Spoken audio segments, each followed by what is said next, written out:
अस्सलाम वालेकुम। आज हम लैप्लास ट्रांसफॉर्म पर डिस्कस करेंगे। Let f of t be defined for all t greater than equal to 0। The Laplace transform of f t is denoted by this notation. यहाँ पे जो हमारे पास स्टाइलिश एल है, ये हमारे पास लैप्लास ट्रांसफॉर्म ऑपरेटर को डिनोट करता है।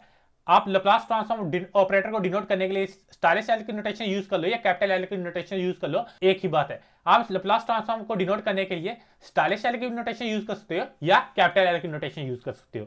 And defined by Laplace of F of T. जिस भी फंक्शन का हमने लैप्लास ट्रांसफॉर्म फाइंड करना होता है, हम उस फंक्शन को कन्वर्जिंग फैक्टर से मल्टीप्लाई करते हैं, e power minus S T से मल्टीप्लाई करते हैं और फिर इसे इंटीग्रेट करते हैं 0 टू इन्फिनिटी। ये जो हमारे पास इंप्रॉपर इंटीग्रल है, ये हमें क्या देता है? Laplace transform of F of T देता है। यहां पे जो हमारे पास e power minus S T है, ये हमारे पास क्या है? एक कन्वर्जिंग फैक्टर है। हम इसे कर्नल ऑफ लैप्लास ट्रांसफॉर्म भी कहते हैं। हम e power minus S T को कर्नल ऑफ लैप्लास ट्रांसफॉर्म भी कहते हैं। यहां पे जो इंटीग्रल लैप्लास ट्रांसफॉर्म को डिफाइन करता है, ये हमारे पास एक इंप्रॉपर इंटीग्रल है क्योंकि इसकी अपर लिमिट इन्फिनिटी है। ये हमारे पास इंप्रॉपर इंटीग्रल है, या तो ये कन्वर्ज करेगा या तो ये डाइवर्ज करेगा।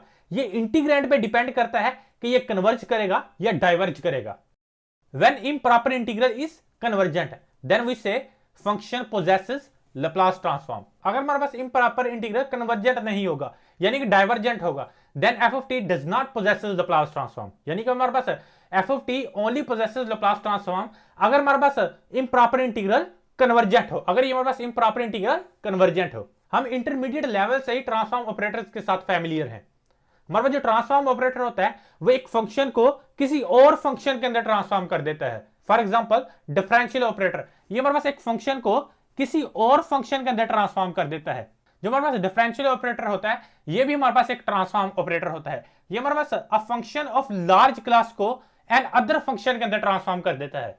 इसी तरह हमारे पास जो लैप्लास ट्रांसफॉर्म ऑपरेटर होता है, ये भी हमारे पास एक ऑपरेटर होता है जो हमारे पास एक फंक्शन को ही दूसरे फंक्शन के अंदर ट्रांसफॉर्म नहीं करता, बल्कि उसका पैरामीटर भी चेंज कर देता है। हमारे पास अगर फंक्शन है एफ ऑफ टी, जब हम इस पर लैप्लास ऑपरेटर ऑपरेट करवाएंगे, देन हमारे पास ये फंक्शन को किसी दूसरे फंक्शन के अंदर ट्रांसफॉर्म ही नहीं करेगा, बल्कि उसका पैरामीटर भी चेंज कर देगा। यहां पे हमारे पास टी पैरामीटर है, तो टी पैरामीटर को एस पैरामीटर में चेंज कर देगा। अब लैप्लास ट्रांसफॉर्म से रिलेटेड कुछ फार्मूलास को डिस्कस करते हैं। First one is Laplace of one. जैसे कि मैंने बोला, जिस भी फंक्शन का हमने लैप्लास ट्रांसफॉर्म फाइंड करना होता है, हम उसे converging factor e power minus S T से मल्टीप्लाई करते हैं और फिर इंटीग्रेट करते हैं फ्रॉम 0 टू इन्फिनिटी। जब हम e power minus S T को 1 से मल्टीप्लाई करेंगे तो हमें क्या मिलेगा? e power minus S T integrate from 0 to infinity with respect to t। हमारे पास e power minus S T का इंटीग्रेशन क्या होता है? e power minus S T as it is आ जाता है। ये जो एक्सपोनेंशियल फंक्शन है एज इट इज आ जाता है। यहां पे t का साथ जो भी कोएफिशिएंट हुआ करेगा वो डिनोमिनेटर में आ जाता है और इसकी लोअर लिमिट हमारे पास 0 है और अपर लिमिट इन्फिनिटी है। जब भी हम डेफिनेट इंटीग्रल को इंटीग्रेट करते हैं from a to b f of x, जब इसको इंटीग्रेट करते हैं तो हमें रिजल्ट में क्या मिलता है? Capital f of x। इसकी लोअर लिमिट क्या है? a है और अपर लिमिट क्या है? b है। तो हम इसकी लोअर लिमिट और अपर लिमिट को हम सेट कर लेते हैं। Set x equal to b। पहले हम अपर लिमिट पुट करते हैं, फिर लोअर लिमिट पुट करते हैं। Set x equal to a। ये हम तब करते हैं जब हमारे पास लोअर लिमिट और अपर लिमिट डेफिनेट नंबर्स हो। लेकिन यहां पे देखो, हमारे पास जो अपर लिमिट है वो इन्फिनिटी है, तो फिर हम क्या करेंगे? We can't set t is equal to infinity, क्योंकि यहां पे हमारे पास जो वेरिएबल है वो t है, x नहीं। यहां पे हमारे पास वेरिएबल क्या है? t है। We can't set t is equal to infinity. फिर हम क्या करते हैं? फिर हम लिमिट लेते हैं। Limit t tends to infinity. Take the limit as t tends to infinity e power minus S t over minus s. अब लोअर लिमिट हम सेट करते हैं, क्योंकि हमारे पास लोअर लिमिट एक डेफिनेट नंबर है, तो हम क्या करेंगे? Set t is equal to 0। e power minus S t की जगह पे क्या आ जाएगा? 0 आ जाएगा ओवर माइनस एस। अब यहां पे देखो, हमारे पास लिमिट में क्या आ रहा है? कांस्टेंट आ रहा है। जब भी हमें लिमिट में कांस्टेंट मिलता है तो हम क्या करते हैं? उसे बाहर शिफ्ट कर लेते हैं। ये क्या जाएगा? 1 by minus S t tends to infinity e power minus S t. अब यहां पे भी माइनस है, यहां पे भी माइनस है। माइनस और माइनस क्या आ जाएगा? पॉजिटिव हो जाएगा। जब 0 को माइनस एस से मल्टीप्लाई कर देंगे तो ये क्या जाएगा? 0 हो जाएगा। समथिंग पावर 0 किसके इक्वल होता है? 1 के इक्वल होता है ओवर एस। अब हमने ये देख रहा है कि हमारे पास limit of T tends to infinity e power minus S T किसके इक्वल होता है? जैसा कि मैंने स्टार्ट में ही बोला, जब हमने डेफिनेशन को डिस्कस किया था तभी मैंने ये बात बोल दी थी कि हमारे पास e power minus S T क्या है? ये हमारे पास एक कन्वर्जिंग फैक्टर है। अब हम ये देखेंगे कि हमारे पास जब t इंफिनिटी को अप्रोच करता है, देन हमारे पास e power minus S T किस पॉइंट की तरफ कन्वर्ज करता है। इसको हम फिगर के जरिए क्लियर करते हैं। ये हमारे पास एक एक्सपोनेंशियल फंक्शन है, इसका ग्राफ ड्रा कर लेते हैं पहले। ये हमारे पास e पावर t का ग्राफ है। अब e पावर 2t का ग्राफ ड्रा करते हैं। हमारे पास e पावर 2t का ग्राफ किस तरह से होता है, ये हमारे पास e पावर 2t का ग्राफ है। अब यहां पे आपने ऑब्जर्व किया होगा, जैसे ही हम t का कोएफिशिएंट इंक्रीज करते हैं तो हमारे पास जो कर्व है वो फर्स्ट क्वाड्रेंट के अंदर हमारे पास जो कर्व का पोर्शन है वो हमारे पास अलोंग पॉजिटिव वाई एक्सिस का बेंट हो जाएगा, और हमारे पास सेकंड क्वाड्रेंट के अंदर जाते ही हमारे पास जो कर्व का पोर्शन होगा e पावर t, हमारे पास एक्सपोनेंशियल फंक्शन का जो ग्राफ होगा वो नेगेटिव एक्स एक्सिस की तरफ बेंड होना शुरू हो जाएगा। अगर मैं e पावर 3 का t का ग्राफ ड्रा करता हूं, वो हमारे पास कुछ फर्स्ट क्वाड्रेंट के अंदर किस इस तरह से होगा, जो हमारे पास सेकंड क्वाड्रेंट के अंदर जाते ही हमारे पास मजीद एक्स एक्सिस की तरफ बेंड हो जाएगा, कुछ इस तरह से हो जाएगा। तो हमने ऑब्जर्व किया जैसे ही हम t का कोएफिशिएंट इंक्रीज करते हैं तो हमारे पास ये फर्स्ट क्वाड्रेंट के अंदर पॉजिटिव वाई एक्सिस की तरफ बेंड होना शुरू हो जाता है एक्सपोनेंशियल फंक्शन का ग्राफ, और सेकंड क्वाड्रेंट के अंदर जाते ही हमारे पास नेगेटिव एक्स एक्सिस की तरफ बेंड होना शुरू हो जाता है when t is equal to 0। तो हमारे पास e पावर t 1 के ही इक्वल होता है। e पावर t ले लो, e पावर 2t ले लो, e पावर 3t ले लो, हमारे पास e पावर st ही ले लो, हमारे पास किसके इक्वल होगा, 1 के ही इक्वल होगा। When t tends to infinity then e power t goes to infinity. यहां से आप ग्राफ से भी ऑब्जर्व कर सकते हो कि हमारा जो e पावर t होगा वो किस तरफ अप्रोच करेगा। When t tends to infinity then e power t goes to infinity. तो हमारे पास जो e पावर st होगा वो भी किसको अप्रोच करेगा, वो भी इंफिनिटी की ही अप्रोच करेगा। अब देखो हमारे पास e पावर t किसको अप्रोच कर रहा है, इंफिनिटी को अप्रोच कर रहा है। Then e power 2t also goes to infinity. When t tends to infinity then e power 3t also goes to infinity. When t tends to infinity then e power minus st also goes to infinity. तो यहां से आप observe कर सकते हो जो हमारे पास e पावर माइनस st होगा वो किसको अप्रोच करेगा, 0 को अप्रोच करेगा। तो हमने यहां से देखा when t tends to infinity then e power minus st goes to 0। When t tends to infinity e power minus st goes to 0। जैसे ही हम 0 को 1 बाय माइनस s से मल्टीप्लाई करेंगे तो यहां से हमें रिजल्ट में क्या मिलेगा, 0 मिलेगा प्लस 1 बाय s। तो यहां से हमने देखा हमारे पास 1 का लैप्लास ट्रांसफॉर्म क्या है, 1 बाय s है। तो हमने ऊपर डिस्कस किया था जब हम किसी भी फंक्शन पर लैप्लास ऑपरेटर ऑपरेट करवाते हैं तो हमारे पास वो जस्ट फंक्शन को ही किसी दूसरे फंक्शन के अंदर ट्रांसफॉर्म नहीं करता बल्कि उसका पैरामीटर भी चेंज कर देता है। अब देखो इसका पैरामीटर क्या है, यहां पे हमारे पास इसका पैरामीटर है s। जब हम किसी भी फंक्शन पर लैप्लास ट्रांसफॉर्म ऑपरेटर ऑपरेट करवाते हैं देन हमारे पास जो लैप्लास ट्रांसफॉर्म ऑपरेटर होता है वो जस्ट फंक्शन को किसी दूसरे फंक्शन के अंदर ट्रांसफॉर्म नहीं करता बल्कि उसका पैरामीटर भी चेंज कर देता है। When t tends to infinity then मैंने बोला था हमारे पास जो e पावर st वो किसको अप्रोच करेगा, इंफिनिटी को अप्रोच करेगा। Then e power minus st goes to 0। आपने यहां पे ये सोचा है कि यहां पे हमारे पास s क्या है, वेयर s इज पॉजिटिव। ये जो मैंने लिमिट फाइंड की है ये मैंने s को पॉजिटिव कंसीडर करते हुए लिमिट फाइंड की है। अब ये भी तो पॉसिबल है कि हमारे पास जो s है वो नेगेटिव हो, when s is negative, when s is less than 0। देन फिर से हम इसकी लिमिट फाइंड करते हैं। ये जो हमने अभी केस डिस्कस किया है ये हमने डिस्कस किया है व्हेन s इज पॉजिटिव, ये हमने s ग्रेटर देन 0 के लिए केस डिस्कस किया है। अब हम डिस्कस करेंगे व्हेन s इज नेगेटिव। तो हम क्या करेंगे, इस इनइक्वालिटी के साथ दोनों साइड पे -1 से मल्टीप्लाई कर देंगे तो ये क्या देगा, minus s is greater than 0। यहां पे देखो जैसे हम नेगेटिव नंबर के साथ इनइक्वालिटी के दोनों साइड पे मल्टीप्लाई करते हैं तो इनइक्वालिटी की डायरेक्शन चेंज हो जाती है, माइनस s इज पॉजिटिव। तो यहां पे देखो मैंने ऊपर डिस्कस किया था when t tends to infinity then e power t goes to infinity then e power 2t also goes to infinity e power 3t also goes to infinity। यानी कि जब हमारे पास t का कोएफिशिएंट पॉजिटिव हो then हमारे पास जो exponential function होगा वो गोज टू इंफिनिटी। अब यहां पे इस केस को अंडर कंसीडरेशन रखो, अब इस केस को अंडर कंसीडरेशन रखो when s is negative, when s is negative जब हमारे पास माइनस s पॉजिटिव होगा then e power minus st goes to.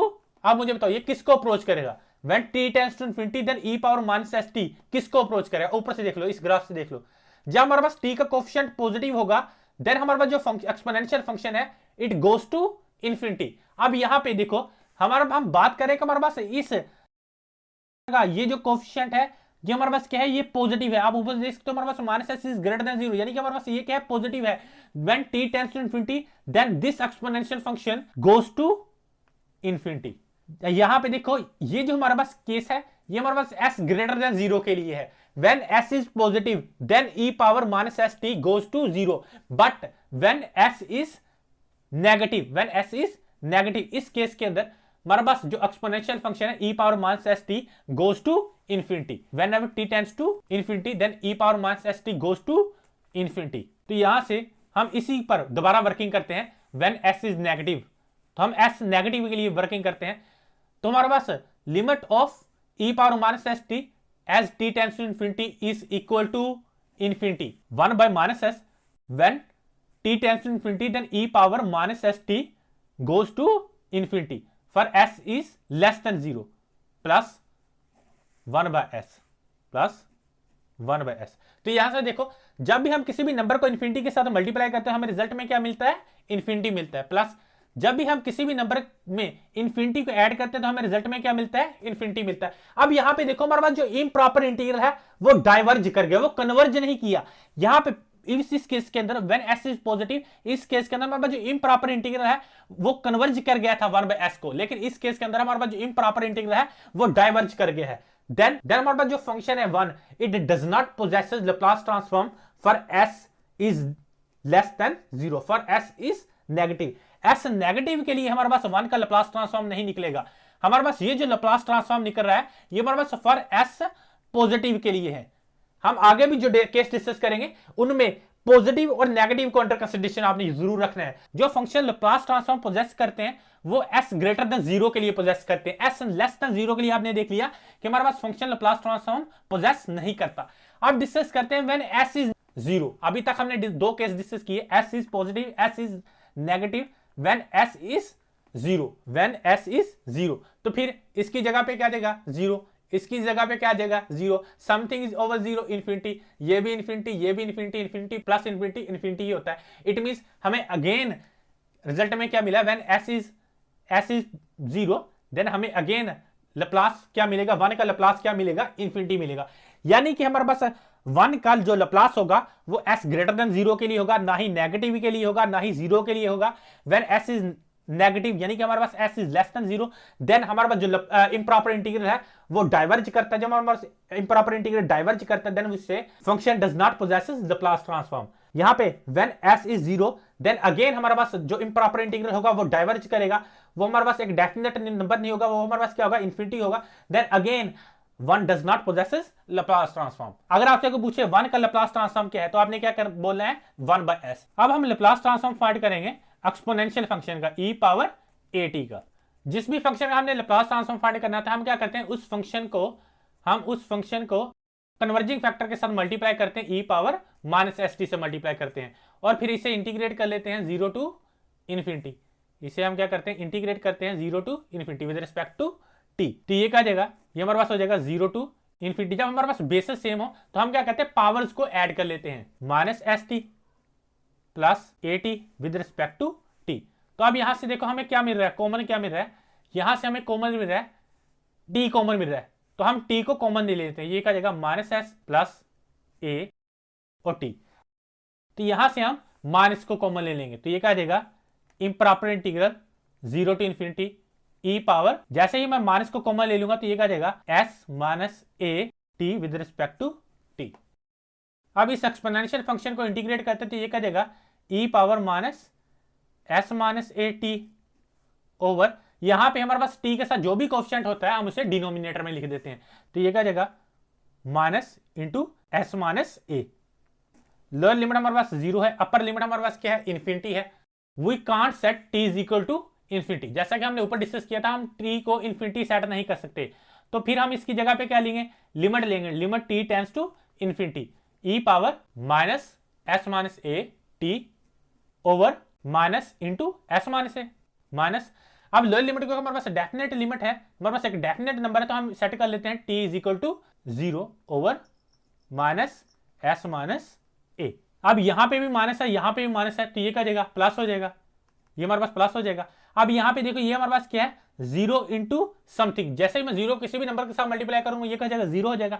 Something power 0 ये 1 के इक्वल होता है, तो ये सारे का सारा क्या हो गया, 1 ओवर s माइनस a, क्योंकि ये माइनस इस माइनस से कैंसिल हो गया, हम इसको अंडर कंसिडरेशन नहीं रखेंगे। अब जस्ट इसके अगेन लिमिट फाइंड आउट करेंगे, यहां से हमारे पास minus into s minus a, हमारे पास क्या है, एक कांस्टेंट नंबर है, बाहर शिफ्ट कर देंगे। Limit T tends to infinity E power minus S minus A T.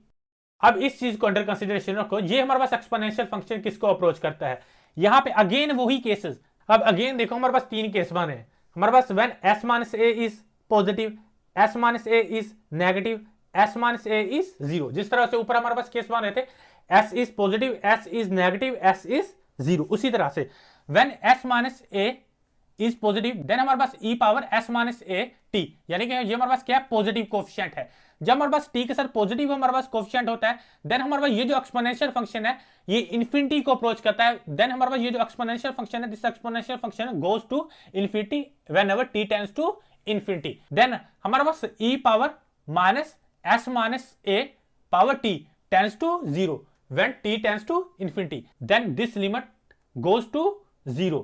तो ये जो हमारे पास 0 है, 0 को जब इस फैक्टर के साथ मल्टीप्लाई करेंगे 1 over minus into s minus a से, तो हमें रिजल्ट में क्या मिलेगा, 0 मिलेगा। S minus A is positive, when S minus A is positive then इस केस के अंदर हमारे पास जो लप्लास होगा वो क्या होगा, 1 over S minus A which is equal to F of S. हमारे पास ये किसका लप्लास है, ये हमारे पास एक्सपोनेंशियल फंक्शन का लप्लास है। ये हमारे पास लप्लास है ई पावर ए टी का, ये हमारे पास एक्सपोनेंशियल फंक्शन का लप्लास है। हमारे पास क्या है, 1/s। अगेन वही cases, when s minus a is negative, again हमारे पास इंप्रॉपर इंटीग्रल डाइवर्ज करेगा क्योंकि रिजल्ट हमें क्या मिल रहा है, इंफिनिटी मिल रहा है। अगर हमारे पास s माइनस a 0 होगा तो ये सारे का सारा समथिंग ओवर 0 इन्फिनिटी, तो ये सारे का सारा इन्फिनिटी हो जाएगा। अगेन हमें इंप्रॉपर इंटीग्रल क्या मिला, हमें इंफिनिटी मिला, यानी कि कन्वर्जेंट इंप्रॉपर इंटीग्रल कन्वर्ज नहीं कर रहा। जब हमारे पास s माइनस ए 0 होगा इंप्रॉपर इंटीग्रल कन्वर्ज नहीं करेगा, when s minus A negative होगा अगेन इंप्रॉपर इंटीग्रल कन्वर्ज नहीं करेगा। तो इन दोनों केसेस के लिए हमारे पास जो इंप्रॉपर इंटीग्रल होगा वो डाइवर्जेंट होगा। हमारे पास जस्ट कन्वर्जेंट किस केस के लिए होगा, when s minus A is positive. इस केस के लिए हमारे पास क्या होगा, हमारे पास इस केस के लिए हमारे पास इंप्रॉपर इंटीग्रल कन्वर्ज करेगा। अगर आपसे को पूछे कि हमारे पास ई पावर ए टी का लप्लास क्या, तो आपने क्या बोला है, 1 ओवर एस माइनस ए। तो आपने यहां पे कंडीशन भी साथ मेंशन कर लिया कि नहीं है, where s is greater than a. आपने यहां से देखो हमारे पास s minus A is positive, then we can write s is greater than a. Thanks for watching this video. अल्लाह हाफिज।